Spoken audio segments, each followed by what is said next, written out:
Live कर दे ममता जी।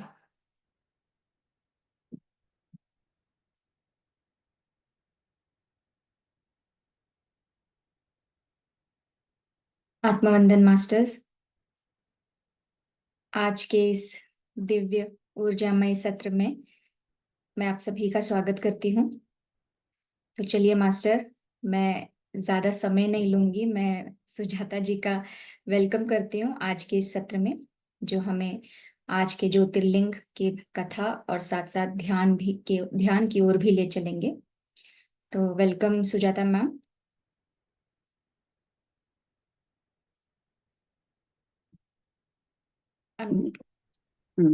सभी को आत्मवंदन और शुभ संध्या। हमारे 12 ज्योतिर्लिंगों की यात्रा अब श्री वैद्यनाथ ज्योतिर्लिंग के यहाँ तक आ पहुंची है। यह हमारा 5वां ज्योतिर्लिंग है। वैद्यनाथ ज्योतिर्लिंग पहले तो बिहार में यह प्रस्तापित था, मगर बिहार राज्य के 2 टुकड़े हुए। वहां झारखंड अब वहां झारखंड में स्थित श्री वैद्यनाथ जी का ज्योतिर्लिंग है। वैद्यनाथ ज्योतिर्लिंग के बारे में यह भी एक है कि हम अपने महाराष्ट्र में भी परली वैजनाथ, जो एक स्थान है बीड़ में, वहां भी वैद्यनाथ ज्योतिर्लिंग का ही स्थान है। ऐसे आद्य शंकराचार्य के 12 ज्योतिर्लिंग के स्तोत्र में लिखा गया है। हम आज इन दोनों भी स्थानों के बारे में जानकारी हासिल करेंगे, क्योंकि हम शिव भक्तों के लिए दोनों ही स्थान उतने ही महत्वपूर्ण है। इसकी स्थापना के विषय में यह एक पौराणिक कथा है कि एक बार राक्षस राज रावण ने हिमालय पर जाकर भगवान शिव का दर्शन प्राप्त करने हेतु बड़ी घोर तपस्या की। उसने एक एक करके अपने सभी सिर काटकर शिवलिंग पर चढ़ाने शुरू कर दिए। इस प्रकार उन्होंने अपने 9 सिर काटे और वहां शिवजी के शिवलिंग पर चढ़ा दिए। जब वह अपना 10वां और अंतिम सिर काटकर चढ़ाने के लिए उद्यत हुआ, तब भगवान शिव अति प्रसन्न और संतुष्ट होकर उनके समक्ष प्रकट हुए। शीश काटने को उद्यत रावण का हाथ पकड़कर यानी थामकर उन्होंने उन्हें वैसा करने से रोक दिया। उनके 9 के 9 सिर पहले के जैसे ही उनके बदन के ऊपर यानी कटा हुआ जो ये था उसके ऊपर रख दिए, जोड़ दिए और प्रसन्न होकर उनसे वर मांगने के लिए कहा। अब रावण ने वर के रूप में भगवान शिव से उस लिंग को अपनी राजधानी लंका में ले जाने की आज्ञा मांगी। भगवान शिव ने तो उन्हें यह वरदान दे दिया, लेकिन एक शर्त भी उसके साथ उन्होंने रख दी। उन्होंने कहा, तुम इसे ले जा सकते हो, किंतु यदि रास्ते में इसे कहीं रख दोगे तो यह वही अचल हो जाएगा, तुम फिर इसे उठा नहीं सकते। रावण इस बात को स्वीकार कर उस शिवलिंग को उठाकर लंका के लिए चल उठा। चलते चलते एक जगह के मार्ग में लघुशंका करने की आवश्यकता महसूस हुई। वह उस शिवलिंग को एक छोटे बालक स्वरूप एक ग्वालिया के हाथ में थमाकर लघुशंका की निवृत्ति के लिए चल पड़ा। उसने उस बालक को कहा, इसका भार अधिक है, मगर उसे संभाल कर रखना, मैं अभी गया और अभी आया। और यह थे बालक श्री गणेश जी। उन्होंने वह रूप धारण करके ग्वाले का रूप धारण करके वहां वो जानबूझकर खड़े थे, क्योंकि भोलेनाथ ने तो अपना खुद का आत्मलिंग ही रावण के हाथ में सौंप दिया था। तो बाकी सब देवताओं को कैसे चलेगा? उन्होंने कहा, ये तो भोले शंकर है, ये तो भक्तों को ऐसे ही प्रसन्न हो जाते हैं। उन्हें समझ में नहीं आता कि रावण को आत्मलिंग देकर वह कितना नुकसान कर रहे हैं। यह राक्षस राज पूरे पृथ्वी पर, पूरे ब्रह्मांड पर अपना राज करेगा और यह बात होनी नहीं चाहिए। तो इसीलिए उन्होंने श्री गणेश जी को मनाया। गणेश जी ने छोटे ग्वाले का रूप लिया और जो रावण, अभी रावण के बारे में तो हम सभी जानते हैं कि वो दशग्रंथी ब्राह्मण था। उसे अवरोध करने की क्रिया आती थी। विष्णु सहस्त्र नाम के 21 नाम जो हम लेते हैं, तभी हम अपने शरीर के जो मलमूत्र है उसे अवरोध कर सकते हैं। ब्राह्मण लोग जो संध्या यानी उनका मूंज होती है, वो मूंज के समय उन्हें यह क्रिया सिखाई जाती है कि जब कोई अच्छे काम होते हैं तो अपने शरीर के आवेग को कैसे रोक दिया जाता है।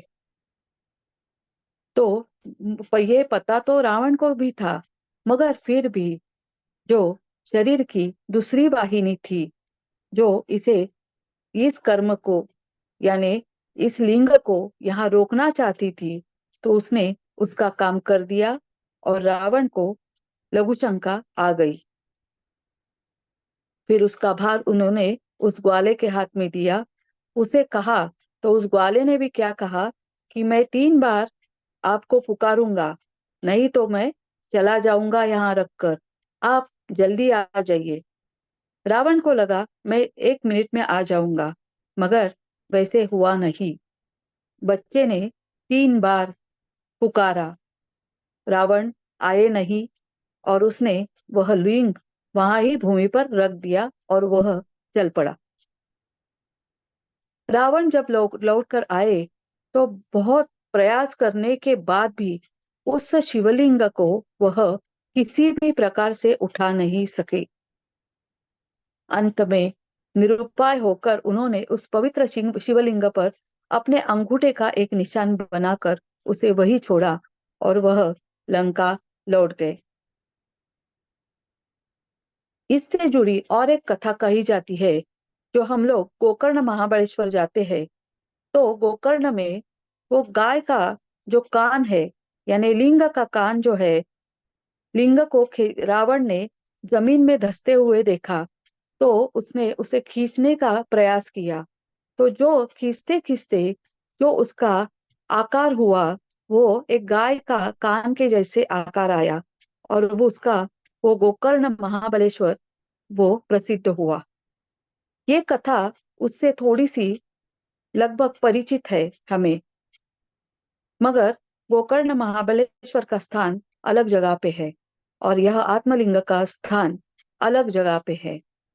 इसीलिए बाद में तत्पश्चात ब्रह्मा विष्णु और सब बाकी सब देवता आए, उन्होंने गणेश जी की भी सराहना की और इस शिवलिंग का पूजन किया। इस प्रकार वहां उसकी प्रतिष्ठापना करके सब लोग अपने अपने धाम चले गए। यह ज्योतिर्लिंग श्री वैद्यनाथ के नाम से जाना जाता है। यह वैद्यनाथ का ज्योतिर्लिंग है, अनंत फलों को देने वाला है। यह 11 अद्भुत ऊंचा है। यानी क्या है, इसकी जो हाइट है वो ज्यादा है। इसके ऊपर अंगूठे का आकार गड़ा है।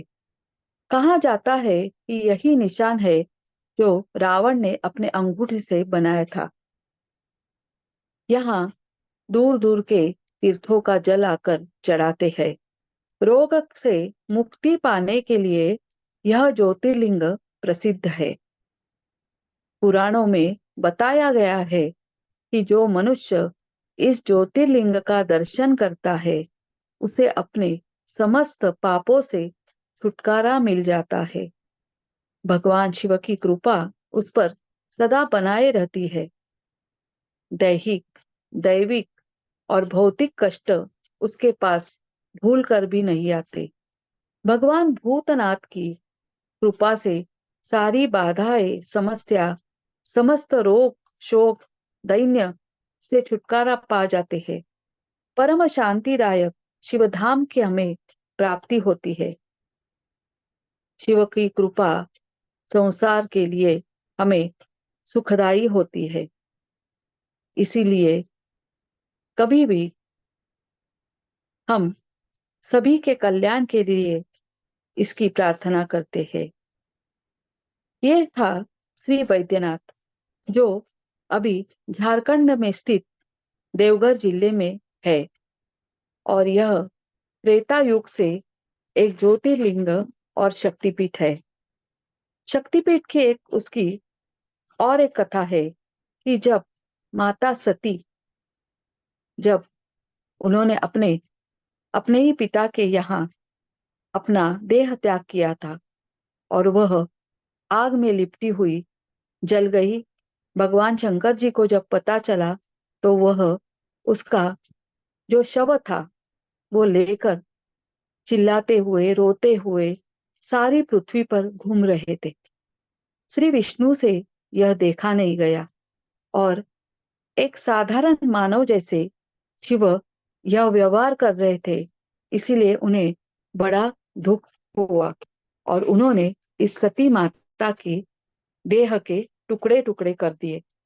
और जो टुकड़े टुकड़े कर दिए तो सती माता के शिव विष्णु विष्णु जी ने क्या किया, सुदर्शन चक्र से इसका शरीर के जो टुकड़े किए उसके 52 भाग थे। हमें तो पता है कि हमारे 51 51 या 52 शक्तिपीठ है। तो जहां पे यह सती माता का हृदय जो है वो गिरा, वह था वैद्यनाथ का स्थान, यानी हरदा पीठ, वैद्यनाथ का स्थान, जिस ठिकान पर श्री स्वयं भगवान ने सती के हृदय को लेके गए, वहां बैठे और तभी वहां यह प्राप्त हुआ। उन्होंने उस शरीर के हृदय को जो चेतना दी। इसीलिए बाबा वैद्यनाथ का मंदिर डॉक्टर के रूप से भी पहचाना जाता है, जिन्होंने स्वयं अपनी ही पत्नी के हृदय पर उसे ऊर्जा जगाई, चेतना जगाई, उस आत्मा को अगले जन्म में फिर से पार्वती माता के रूप में उसे प्रकट किया।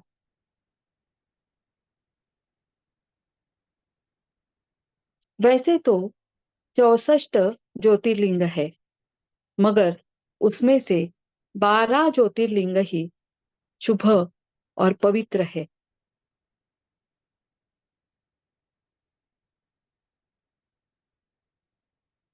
क्योंकि यह 12 ज्योतिर्लिंग में भी एक कथा है और यह बाबा वैद्यनाथ के ज्योतिर्लिंग से जुड़ी हुई है। जब ब्रह्मा, विष्णु और महेश, ब्रह्मा और विष्णु में मैं बड़ा कि तू बड़ा, मुझसे यह विश्व है या तुझसे यह विश्व है, इस बात पर चर्चा हो रही थी। भोलेनाथ सिर्फ वहां पे वह मजे ले रहे थे। फिर दोनों ने भोलेनाथ से कहा कि आप क्यों चुप है, आप बताइए, हम तीनों में कौन श्रेष्ठ है, कौन इस पृथ्वी का रचयिता है। भोलेनाथ ने कहा, देखो, तुम दोनों को मैं एक चीज दिखाता हूं। एक ने इसका, दोनों ने भी, यानी एक ने पाताल लोक में जाके इसका जो अंतिम जो पॉइंट है वो ढूंढना चाहिए, और एक ने ऊपर आकाश में जाके यह पॉइंट ढूंढना चाहिए। दोनों हाँ बोले। शंकर जी के नाभि से एक बिंदु पाताल की ओर गया और एक बिंदु आकाश तत्व की ओर गया। विष्णु जी आकाश तत्व में इस अंतिम जो पॉइंट था उसे ढूंढ रहे थे और पाताल में ब्रह्मदेव ढूंढ रहे थे, मगर विष्णु जी ने अपनी हार मान ली क्योंकि उन्हें वह ढूंढने में सफलता नहीं मिली। ब्रह्मा जी ने मगर झूठ कहा कि हाँ, मैंने इस पॉइंट का जो आखिर ये था वो देख लिया है। मगर सच बात तो स्वयं महादेव को पता थी। इसीलिए महादेव ने ब्रह्मा जी को शाप दे दिया कि आपने जो यह झूठ कहा है तो आपका नाम या आपकी पूजा एक ही जगह पर होगी, वह है पुष्कर तीर्थ। बाद में पूरे ब्रह्मांड में आपकी पूजा कहीं नहीं होगी क्योंकि आपने झूठ का सहारा लिया है। मगर विष्णुदेव से कहा, विष्णुदेव ने हार मान ली कि मुझे यह अंतिम जो पॉइंट है वो नहीं मिला है, तो आप ही पूर्ण तत्व है। यानी ये अंशहीन जो हम कहते हैं, जो आदि है, जो अंत है, जो मध्य है, मगर वो किसी को भी दिखाई नहीं देता। यह ऐसा स्थान, यह सिर्फ ज्योतिर्लिंग यानी अपने परम शिव महादेव के स्वरूप है। महादेव जो है वो ना आदि है, ना अंत है, ना मध्य है। उनका अंशहीन रूप बाबा बैजनाथ के स्वरूप झारखंड में स्थित है। अब हम परली बैजनाथ के बारे में जानकारी प्राप्त करेंगे। वहां भी यही कहानी है कि रावण ने अपने सर काटकर श्री भगवान शंकर के चरणों में रख दिए और भगवान शंकर प्रसन्न होकर उन्होंने उन्हें वो वरदान दे दिया। तो इसलिए यह होने के बाद यह ज्योतिर्लिंग जो स्थित हुआ वो वैजयंती या जयंती नदी के, ये जो परली बैजनाथ में है, वो नदी के स्थान पर स्वयं शंकर जी पार्वती के सह वहां पे निवास करते हैं। इसको जो हम काशी जाते हैं तो हम कहते हैं जो काशी गया वो मुक्त हो गया। तो इस परली बैजनाथ के क्षेत्र को भी काशी क्षेत्र ही कहा जाता है। वैद्यनाथ यानी भगवान डॉक्टर वैजनाथ, यानी यहाँ पर भी देव और दानव इन्होंने समुद्र मंथन किया। जो समुद्र मंथन से 14 रत्न जो निकली है उनमें धन्वंतरी वैद्यराज भी थे और अमृत था। अमृत लेने के लिए, पाने के लिए सभी दानव दौड़ चुके, भागे। तो भगवान विष्णु ने क्या किया, अमृत को लेकर धन्वंतरी को श्री शंकर के लिंग में गुप्त कर दिया। फिर इस शिवलिंग में अमृत के साथ धन्वंतरी छुप गए। जब इस शिवलिंग को दानव लोग हाथ लगा रहे थे, हिला रहे थे, तब यानी स्पर्श कर रहे थे, तभी ज्योतिर्मय ज्वाला उनमें से निकलती बाहर आई। तो इसके लिए जो दानव थे उन्हें वह ज्वाला सहन नहीं हुई और वह दूर भाग गए। मगर जब शंकर भक्तों ने इसे हाथ लगाया, स्पर्श किया, तो इस लिंग से अमृत धारा निकला और इसीलिए ही इस ज्योतिर्लिंग को हाथ लगाकर दर्शन लेने की प्रथा आज भी है। यहाँ कोई भी जाति भेद, लिंग भेद नहीं है। इनके स्पर्श मात्र से ही हमें, हमारे हाथों से, हमारे पंच तत्वों से हमें अमृत की प्राप्ति होती है, ऐसा समझा जाता है। भगवान विष्णु ने यहाँ अमृत विजय प्राप्त करके दिया, इसीलिए इस क्षेत्र को वैजयंती क्षेत्र भी कहा जाता है। इस प्रकार ये परली वैजनाथ भी रावण रावण के आत्मलिंग वहां पे स्थापित होने से हुआ गया है। यहाँ पे और एक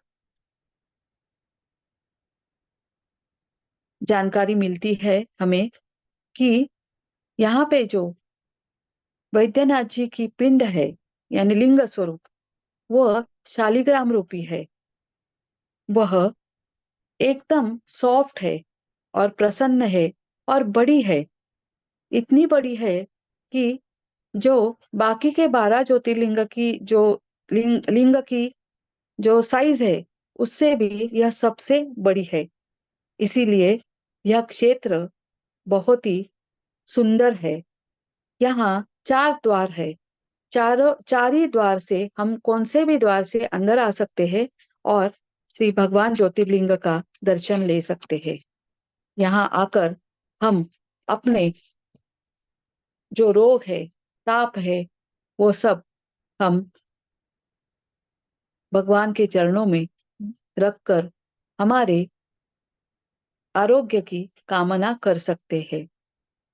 यहाँ पर श्री विष्णु जी का भी कार्य हुआ है, इसीलिए एक हरिहर क्षेत्र भी इसे कहा जाता है।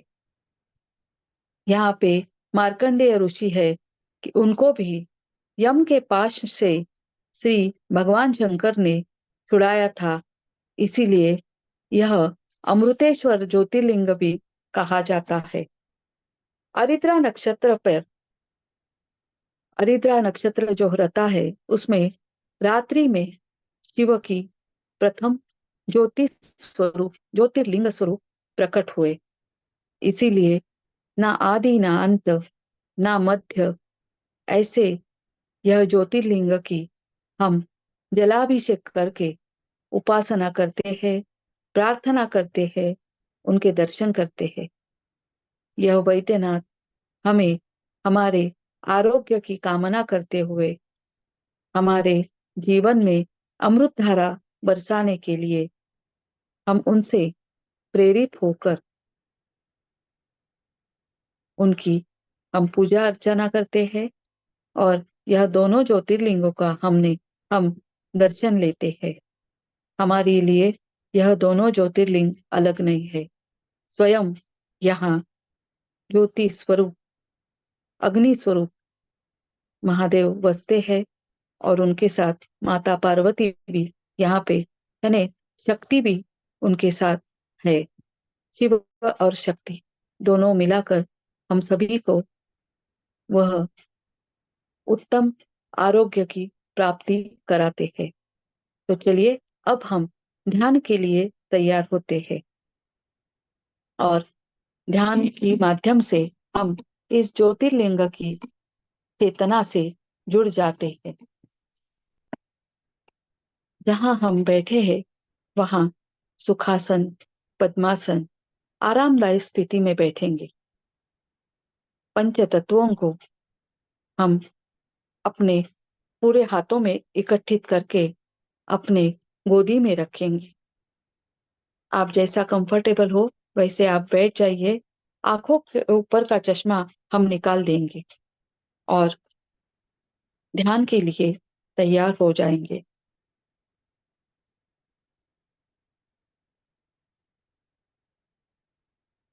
ओम।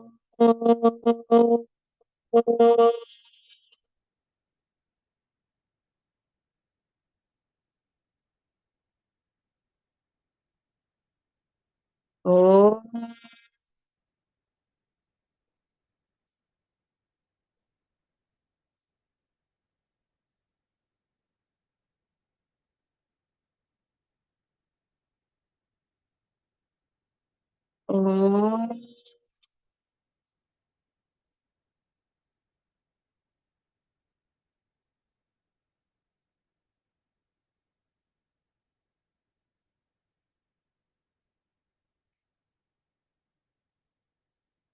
सिर और सिर अपनी सांसों पर ध्यान केंद्रित कीजिए।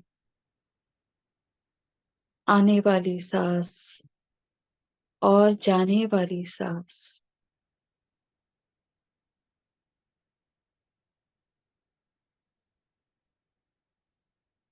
मन, शरीर, आत्मा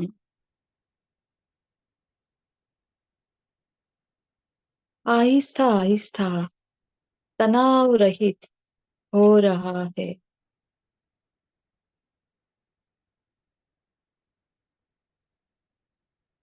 शरीर में जिस जिस जगह पर हमें तनाव लग रहा है, वहां से उसे निकाल दीजिए। हम रिलैक्स होते जा रहे हैं। मन शरीर पूरा हल्का होते जा रहा है। सिर्फ और सिर्फ अपनी सांसों के ऊपर ध्यान केंद्रित कीजिए।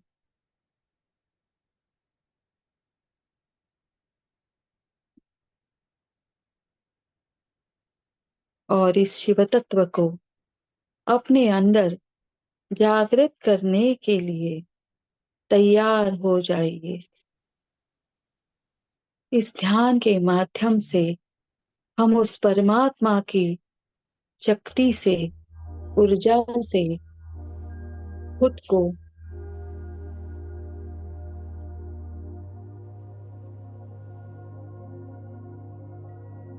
आत्म स्वरूप, अपने आत्मलिंग की यात्रा को बनाए रखेंगे।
इस ज्योतिर्लिंग से प्रकाश हमारी ओर आ रहा है।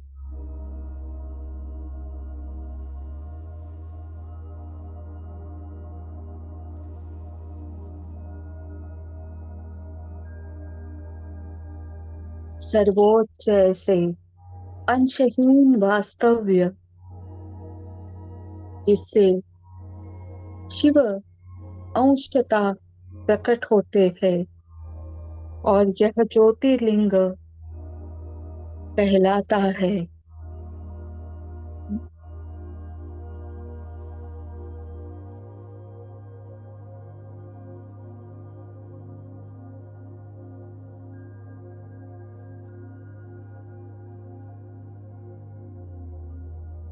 ध्यान में ही हम अपने दोनों हाथ अपने हृदय के ऊपर रख रहे हैं।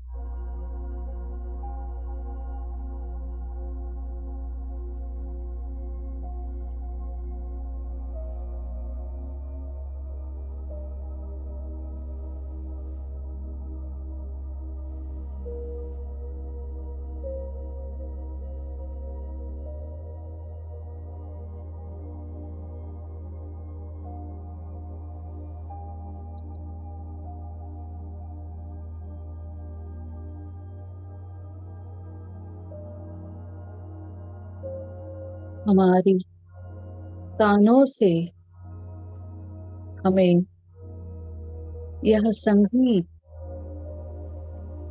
सुनाई दे रहा है।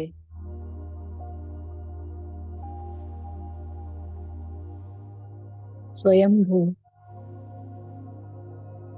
शंकर महादेव के गण डमरू बजा रहे हैं और यह डमरू का नाद हमारे कानों से हमारे हृदय तक जा रहा है। इसका अनुभव कीजिए। भगवान भोलेनाथ का डमरू, यह डमरू का नाद हमारे इस श्रवण केंद्र से हमारे हृदय तक जा रहा है। हमारे हृदय तक यह हमें आनंद की प्रेरणा हमारे मन में जागृत कर रहा है। इसका अनुभव कीजिए मास्टर्स।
इस डमरू का निनाद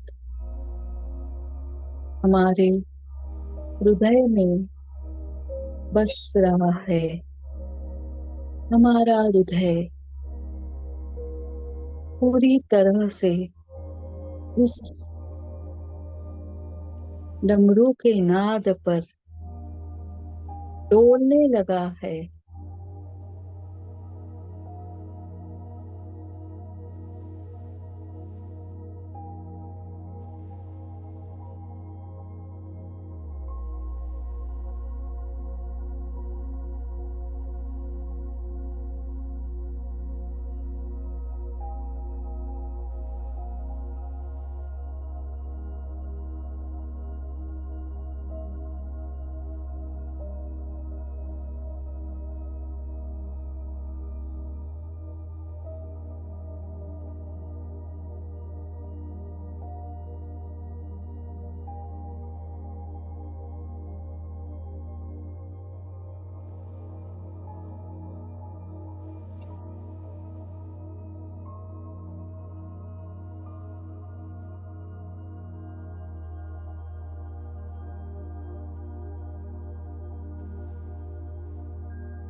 बंद आंखों के द्वार से आने वाला ज्योतिर्लिंग में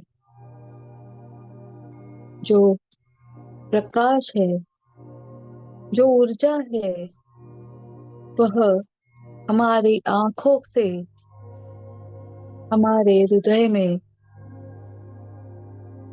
उतर रही है।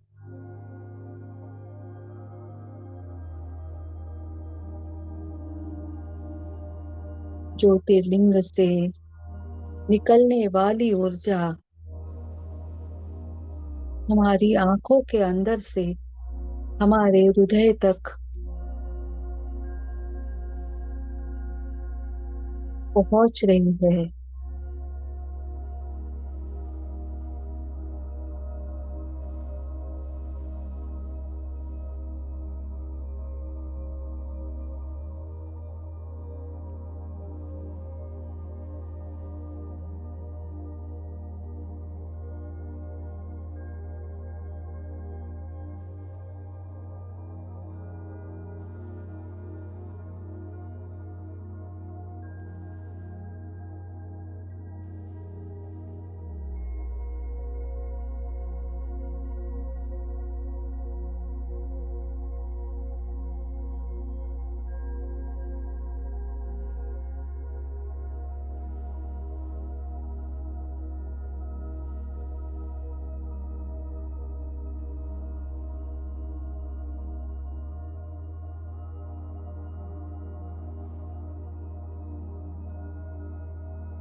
हमारी सांसों में आने वाली बाहर की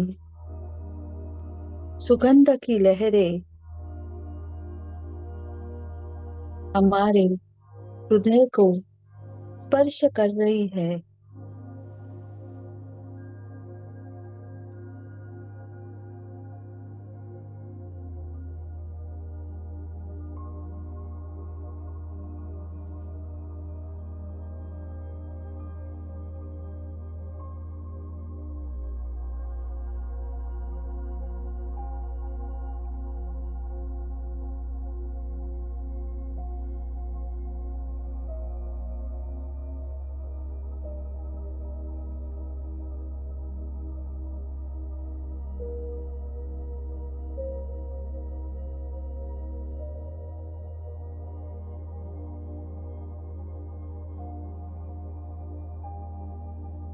ब्रह्मांड की सारी अच्छाइयाँ हमारे हृदय के द्वार से अंदर आ चुकी है।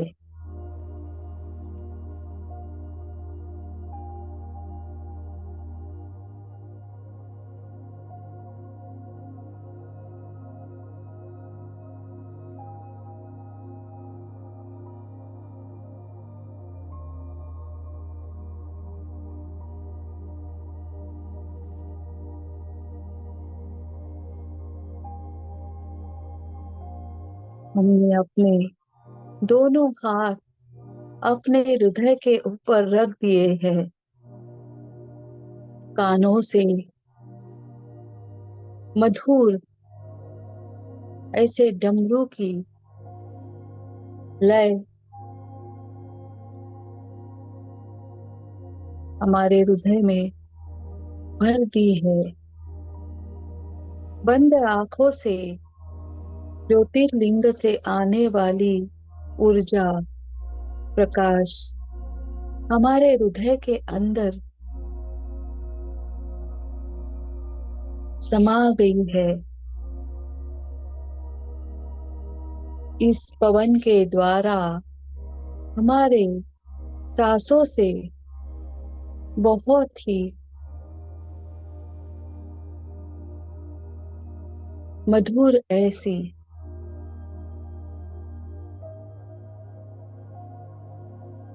सुगंध हमारे हृदय को स्पर्श कर रही है। सभी चेतना हमारे हृदय में विलीन हो गई है।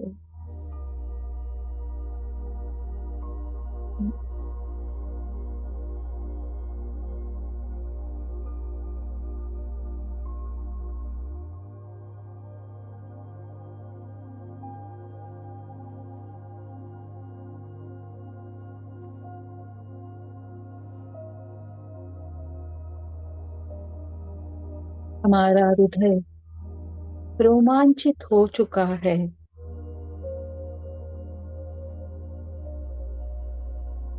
हमारे आसपास दिव्य अस्तित्व का अनुभव हो रहा है। इस ध्यान में हमें आज यह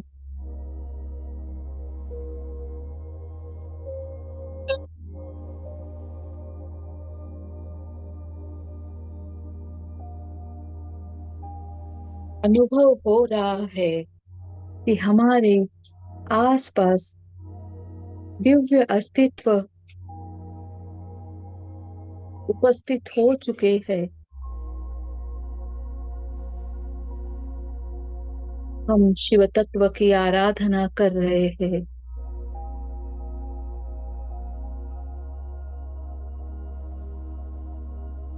हमें अच्छे अच्छे संकेत प्राप्त हो रहे हैं।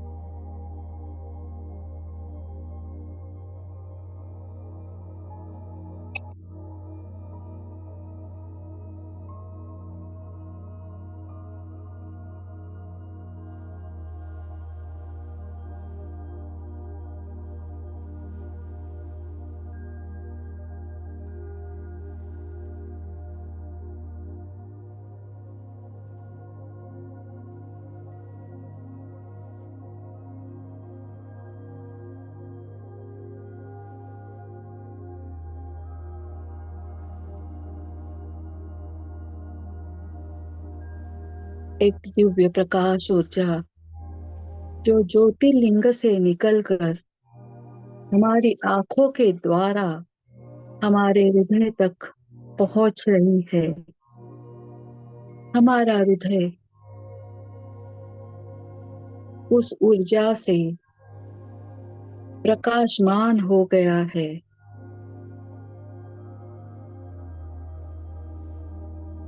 एक सुनहरा प्रकाश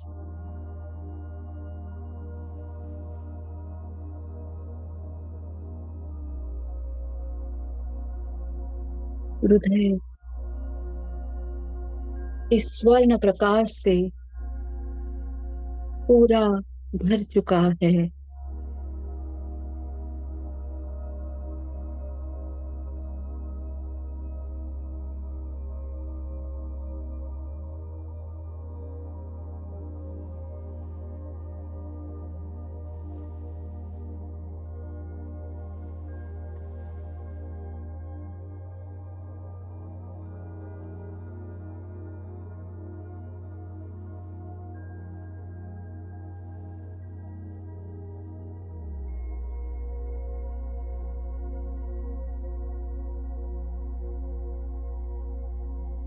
हमारे आसपास के इस दिव्य अस्तित्व को हम अनुभव कर सकते हैं।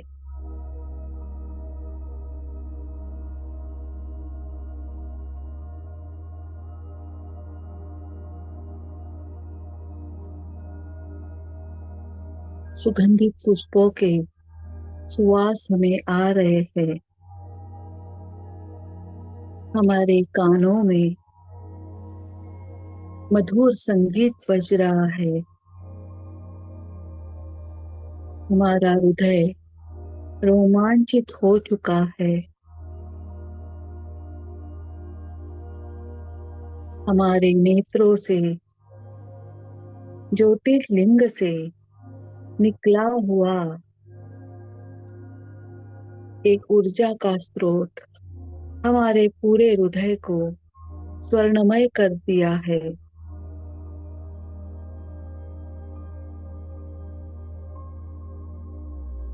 ऐसा प्रतीत हो रहा है कि हम अपने ही हृदय में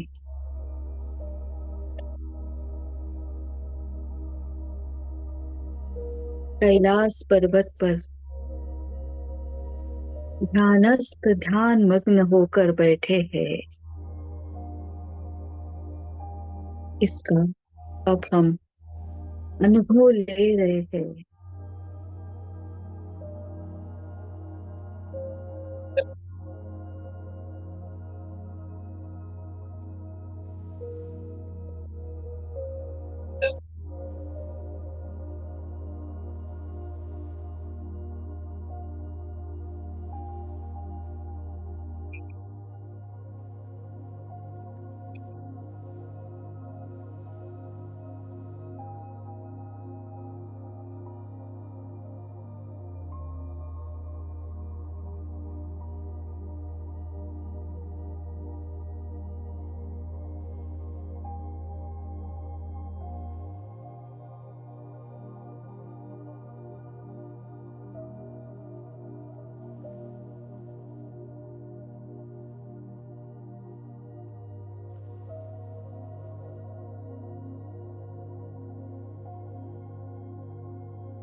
मेरे दोनों हाथ यानी दो कमल, जिसे कर कमल कहा जाता है, वह मैंने अपने हृदय पर विराजित किए हैं। इस चेतना से मेरे हृदय के अष्ट कमल खुल गए हैं।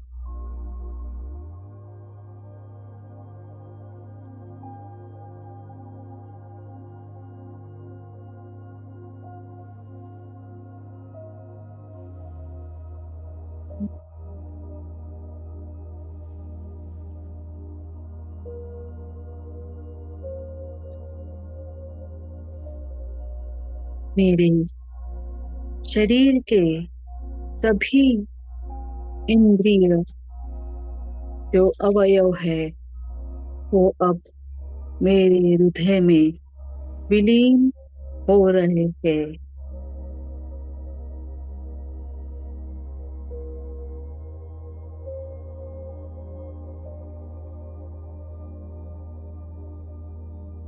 मेरा संपूर्ण देह, मन, आत्मा, बुद्धि, शरीर सभी मेरे हृदय में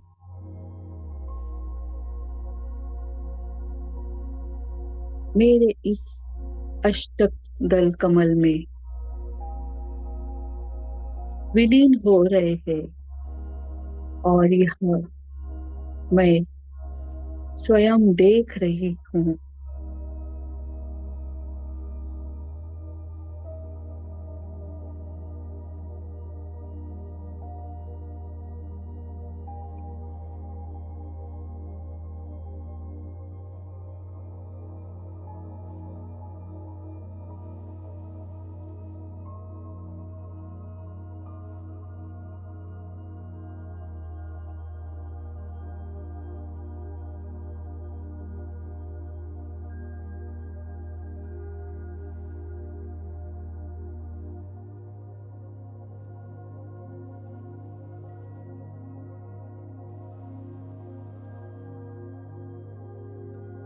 मेरा हृदय ही मेरा शिव है। यह शिव यानी मेरे हृदय की अष्टदल की पंखुड़ियां, यह कमल अभी पूरा का पूरा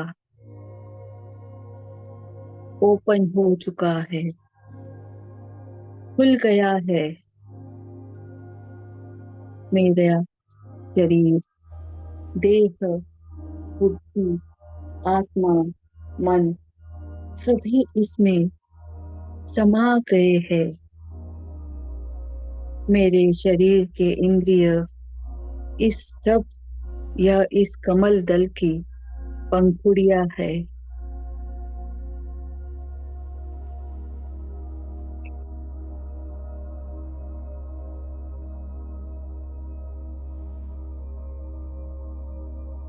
आज मेरा प्रयास यही है कि मैं पूर्ण रूप से शिव बन जाऊं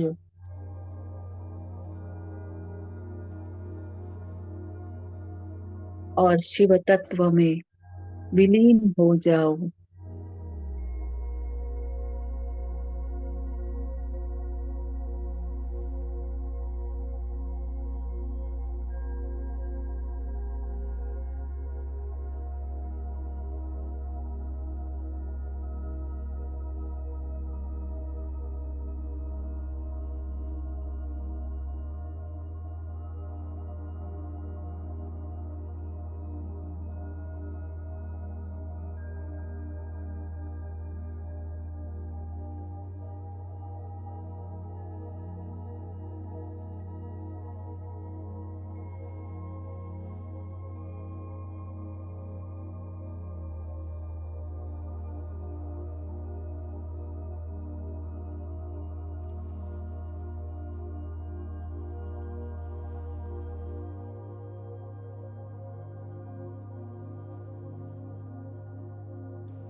आज इस ध्यान से मुझे सत्य की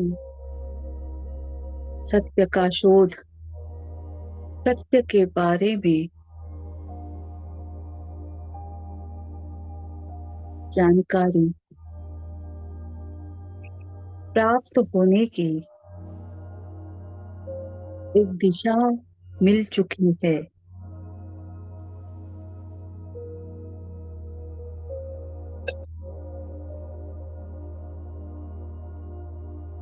मेरे मन में जो भौतिक जग है वह मैंने रिक्त करना शुरू कर दिया है।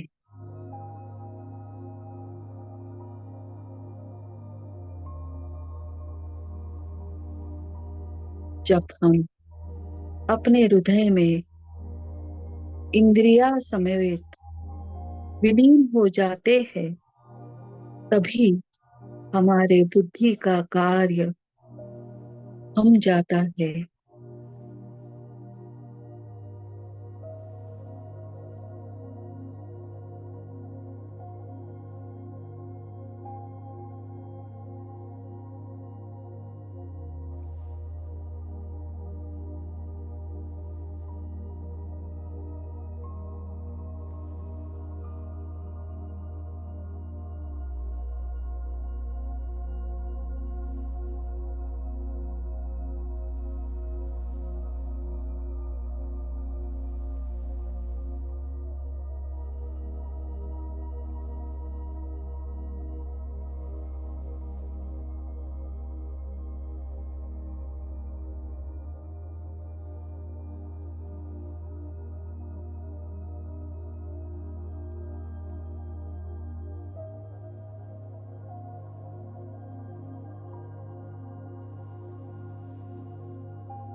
इस शिव तत्व के ध्यान के माध्यम से इस स्थल से, इस काल से और यह सब परिस्थितियों के मर्यादा के उपरांत हम जाने का प्रयास कर रहे हैं।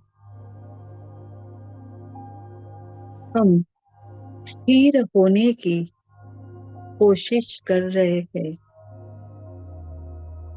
अविचल, निश्चल और स्थिर। इस ध्यान के माध्यम से हमारा मन एकाग्र, शांत हो चुका है।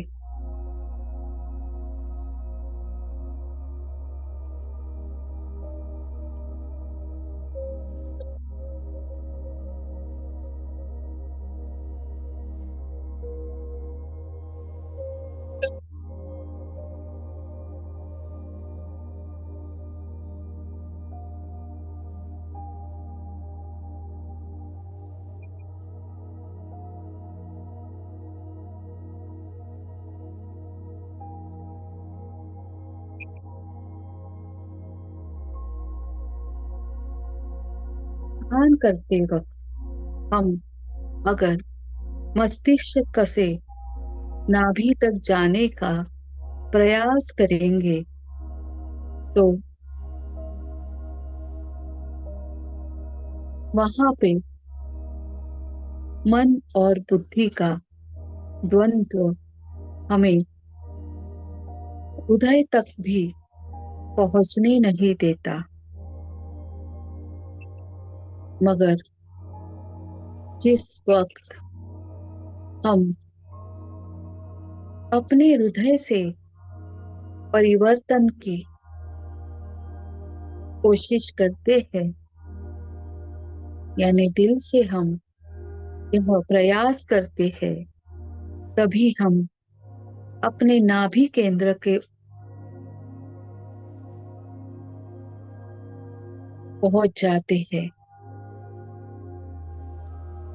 हृदय से नाभि तक जाने के द्वार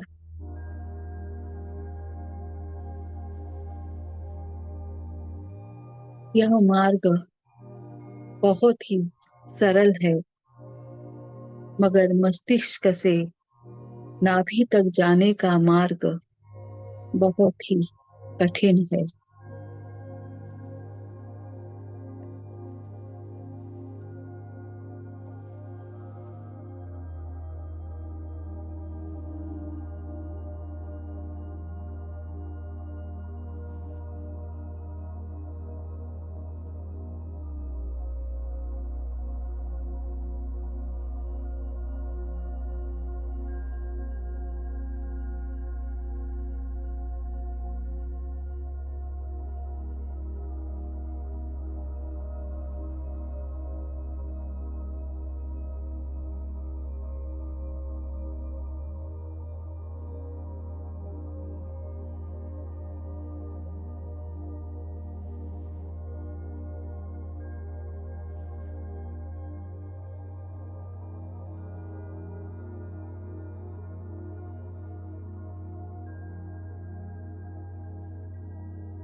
इस वैश्विक चेतना को हम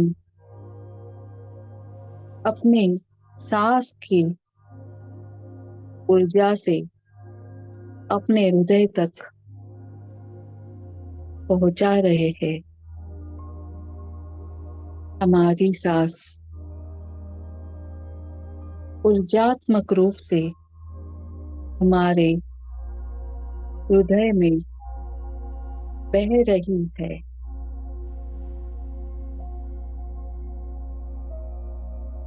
यह ऊर्जा ही मेरे संपूर्ण शरीर की रक्षक है।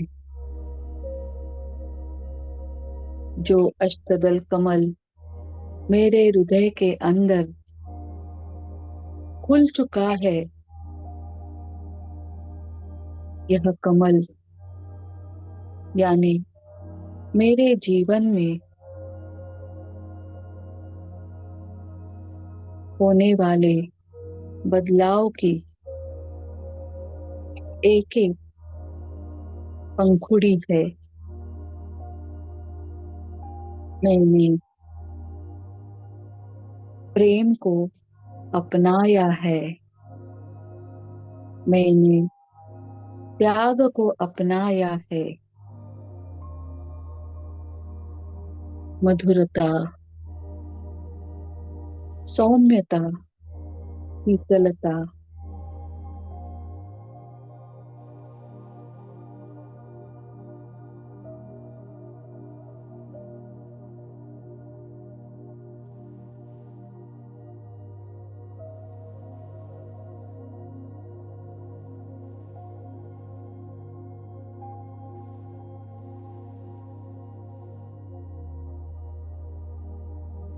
मेरे विचारों के अंदर जितनी कमियां थी, जितना विष था, वह बाबा वैद्यनाथ के चरणों पर मैंने आज छोड़ दिया है, अर्पित किया है। और सिर्फ अमृत धारा का वर्षाव मेरे अंदर प्रवाहित हो चुका है।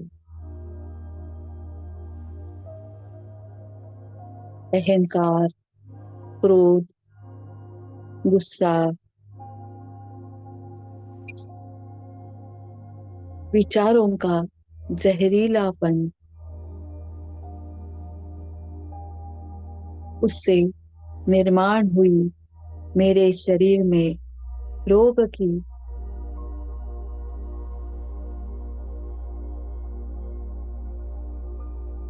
उत्पत्ति,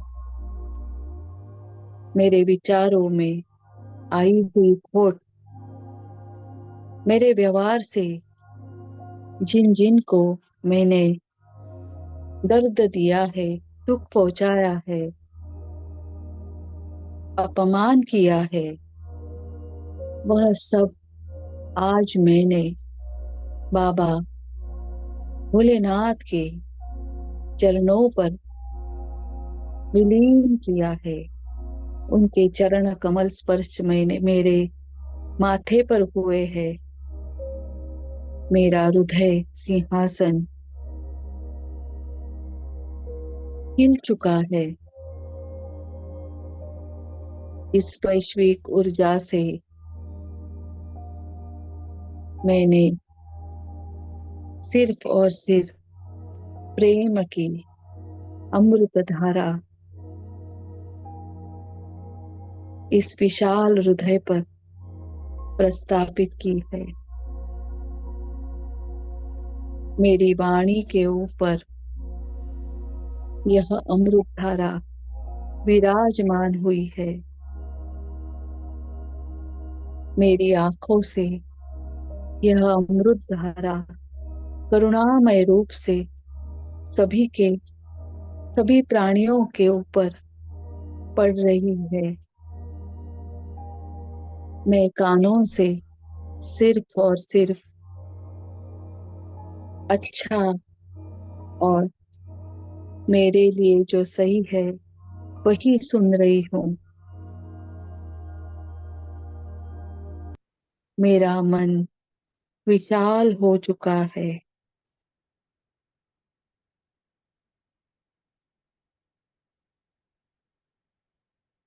मेरे हृदय से प्रेम गंगा बह रही है, अमृत धारा बह रही है। यह पूरे विश्व को, ब्रह्मांड के ऊपर छा रही है। मेरे इस दोनों हाथों में इस पूर्ण ब्रह्मांड को मैंने अपने 5 तत्वों से दोनों हाथों की कर कमलों से इस ऊर्जा को प्रवाहित किया है। मैं संपूर्ण विश्व को प्रेम के इस अमृत धारा का सिंचन कर रही हूँ। अनुभव कीजिए मास्टर्स, अपने हृदय से यह प्रेम की गंगा बह रही है और पूरे ब्रह्मांड को हम इस ऊर्जा को प्रदान कर रहे हैं। इस शिव तत्व को अपने हृदय से पूर्ण ब्रह्मांड से जागरूक कर रहे हैं।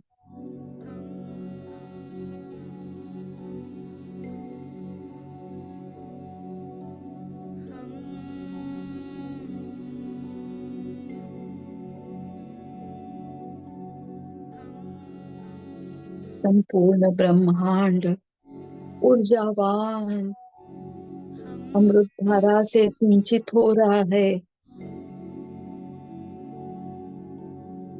करुणामय दृष्टि से इस पंच तत्व को हम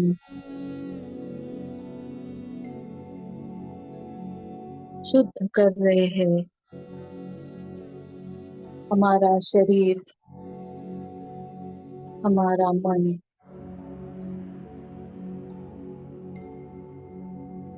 परिपूर्ण रूप से शुद्ध हो रहा है।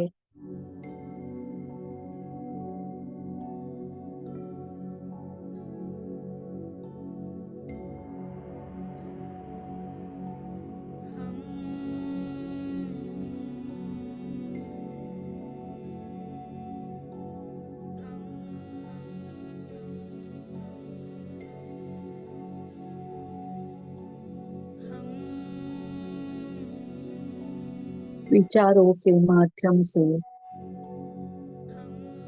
खाने के माध्यम से, गलत सोच की वजह से हमारे इस शरीर में जो विघटन आए हैं, जो कमियां निर्माण हो चुकी है, वह सब अब बाहर जा चुकी है।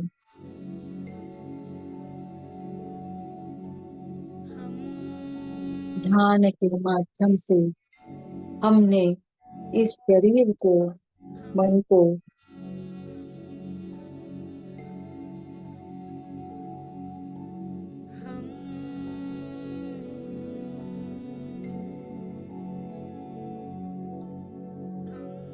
सम्मानित किया है, उसे ऊर्जा दी है, चेतना जगाई है।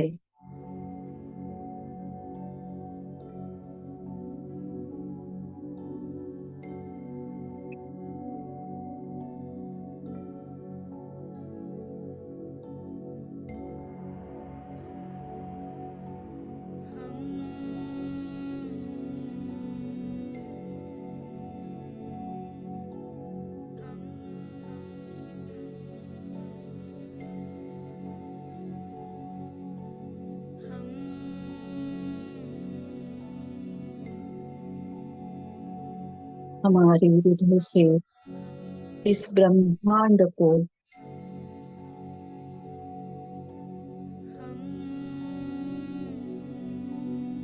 अमृतमय ऊर्जा जा रही है, जो पूरे आकाश, वायु, अग्नि, जल, पृथ्वी पर बरस रही है।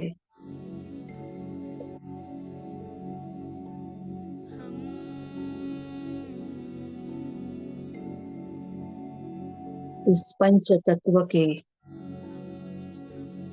अधिकारी बाबा भोलेनाथ स्वयं महादेव, यह एक शिव तत्व जो हमारे अंदर और इस प्रकृति के अंदर समा गया है।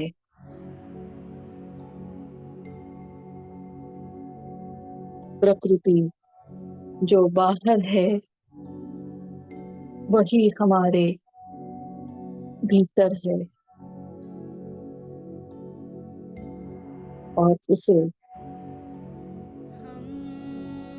वैभवशाली बनाने का प्रयास आज के ध्यान से हमने किया है।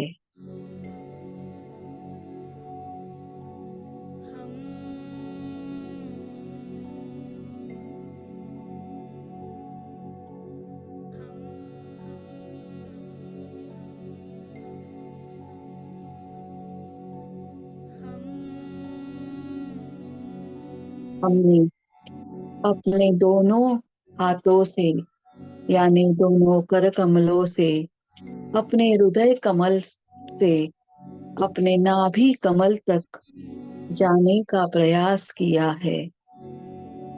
इस विश्व को भी एक कमल स्वरूप हमने ऊर्जा प्रदान की है। इस ऊर्जा का हम अनुभव लेंगे।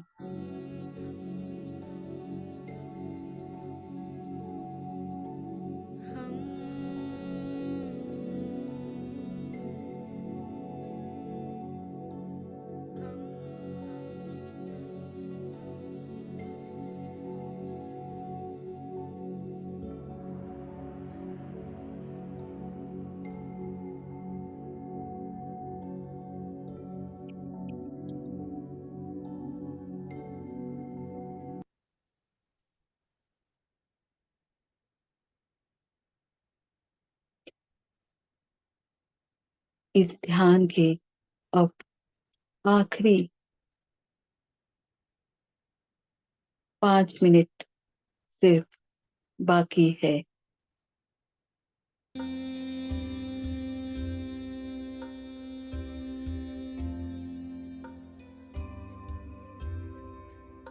श्रीराम सौमित्रि जटायुवेद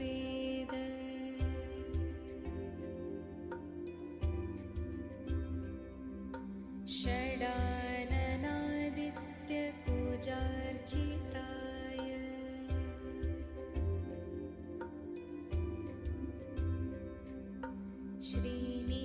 श्रीनीलकण्ठाय दयामयाय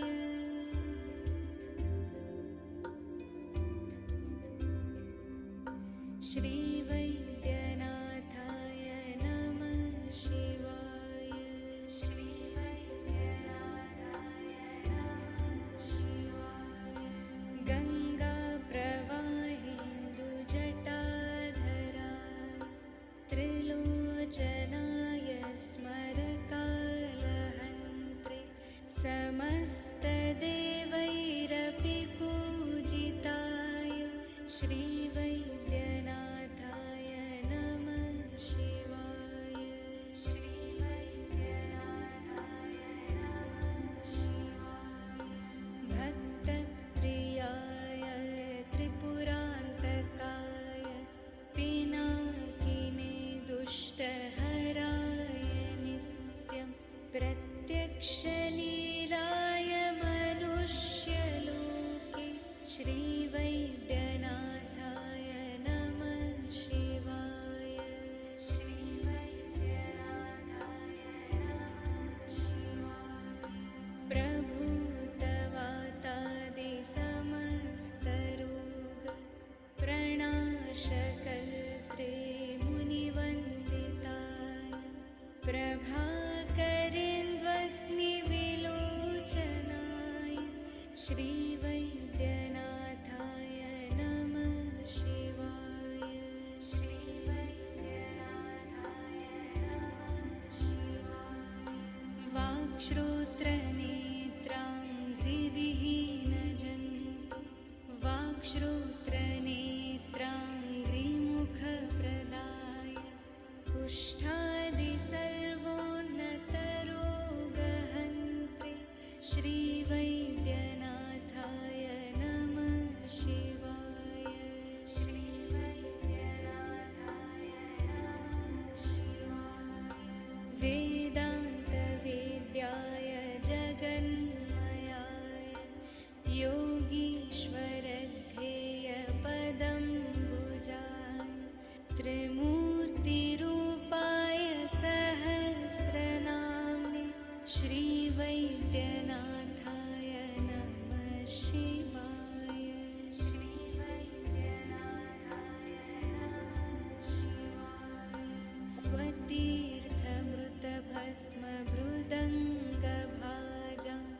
पिशाच दुःखार्ते भयापहाय आत्मस्वरूपाय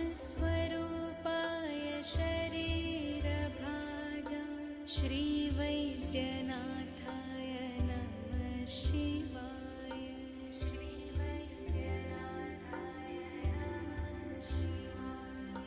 श्रीनीलकण्ठाय वृषभध्वजाय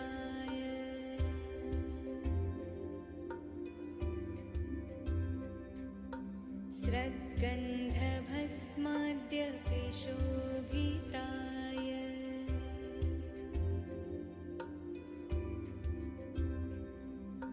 सुपुत्रदारादिषुभाग्यदाय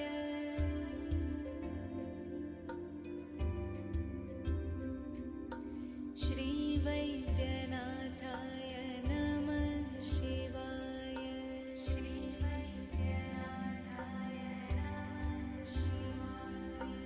वालाम्बिकेश वैद्येश भवरोगहरीति च जपेन्नामत्रयं नित्यम् महारोगनिवारणम्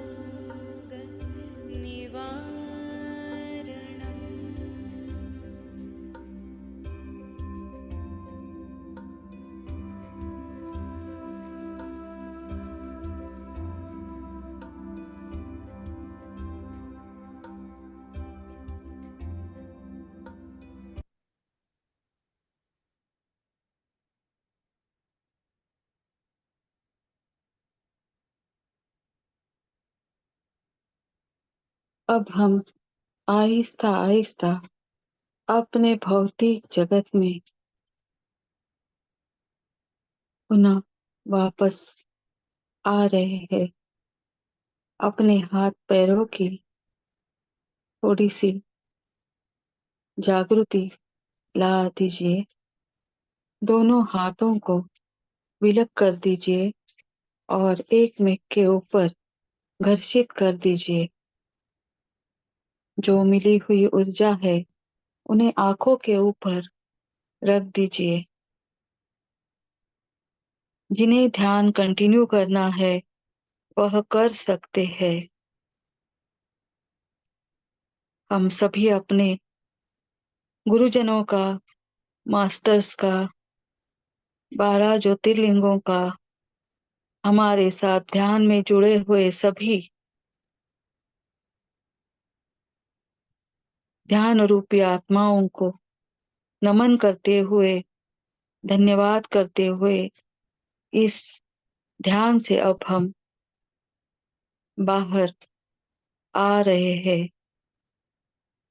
5, 4, 3, 2, 1, 0। आहिस्ता आहिस्ता अपनी आंखों के ऊपर से हाथ हटा दीजिए। सभी को धन्यवाद, धन्यवाद, धन्यवाद।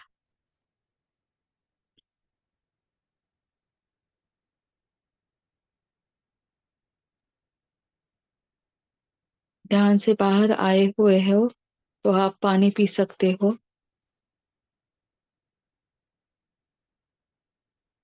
धन्यवाद मैम।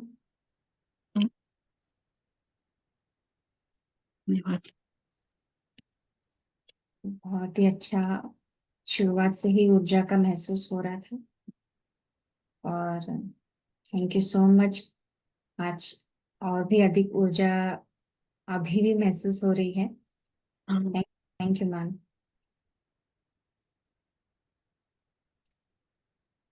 जी मास्टर, आप में से कोई अपना अनुभव शेयर करना चाहते हैं? प्लीज हैंड रेस कीजिएगा।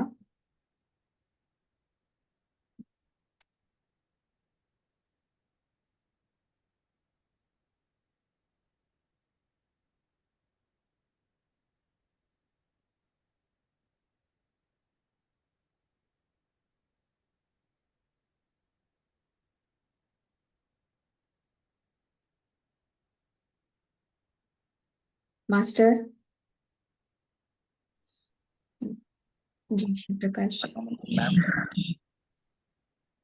आत्मवंदन मैम। आत्मवंदन। बहुत अच्छा ध्यान था, बहुत अच्छी ऊर्जा थी, बहुत एनर्जी थी। पता नहीं चल रहा था मैम कि ये मतलब इतना टाइम हो गया, मुझे समझ में नहीं आया। तब ध्यान में गए, काफी हीट बहुत ज्यादा लग रहा था, पता नहीं आज हम्म पानी ज्यादा पीने की जरूरत पड़ेगी लगता है। हम्म एक जो हमारा मूल मंत्र है ना मैम, वो हमेशा गूंज रहा था मेरे कान में आज। श्री कौन सा? शिवाय नमस्तुभ्यम, आप हाँ। भी सुनिए। वो श्री शिवाय नमस्तुभ्यम, वो मेरी मदर बोलती है हमेशा बोलने के लिए, हमेशा कि आप इसका उच्चारण करते रहो, बिकॉज जिसकी शारीरिक तकलीफ रहती है जिनको, हम्म उनको इसका उच्चारण करने से काफी फायदा मिलता है। अच्छा। जनरली मैं कभी बीच में करता था, बीच में छोड़ भी देता था, बट ये ध्यान करते करते मुझे बहुत बार आया, ऐसे आभास हुआ कि यही मंत्र आ रहा था, बोल रहा था हाँ। श्री शिवाय नमस्तुभ्यम। राइट। चला ये, फिर ध्यान भी हम्म अच्छा हो गया। मैं भी आज बाबा बैद्यनाथ जी का वो थी कि आज मैं फिर से इस मंत्र का उच्चारण करूं और इसको फिर आगे बढ़ाऊं इसी तरह से। तो thank you ma'am, thank you very much thank you. मुझे याद थैंक दिलाने यू। के लिए वापस मेरे मंत्र मेरे लिए बहुत ही पहले भी यूजफुल था, बहुत ही लाभदायक था, आज भी लाभदायक रहेगा, आगे भी रहेगा। यस।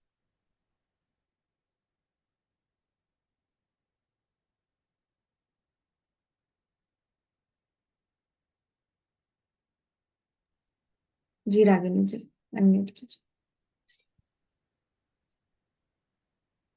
आत्मबंधन मैम। ध्यान आत्मवंदन। बहुत गहरा ध्यान था, बहुत गहरा ध्यान हुआ। एकदम समझ पता ही नहीं चला कि हम कहाँ थे इतने देर, कहाँ क्या हुआ, कुछ भी समझ नहीं आया। और बहुत गहरा ध्यान था, बहुत गहरा ध्यान हुआ। Thank you ma'am, thank you. बहुत अच्छा ध्यान हुआ, thank you.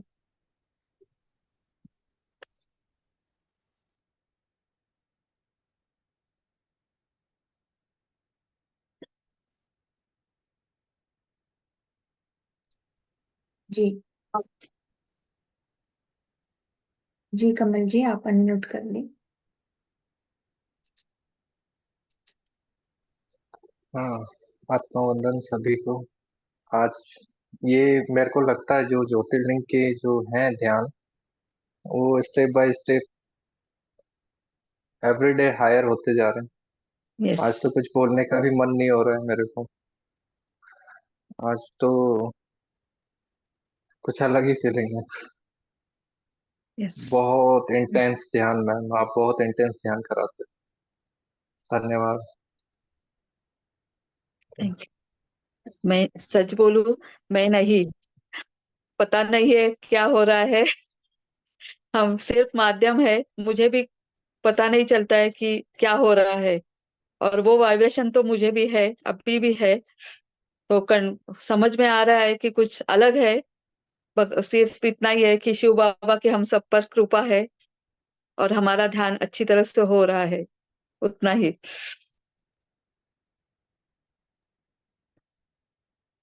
Yes ma'am, thank you so much. Thank you Kamal ji. जी और कोई मास्टर, आप अपना अनुभव शेयर कर सकते हैं।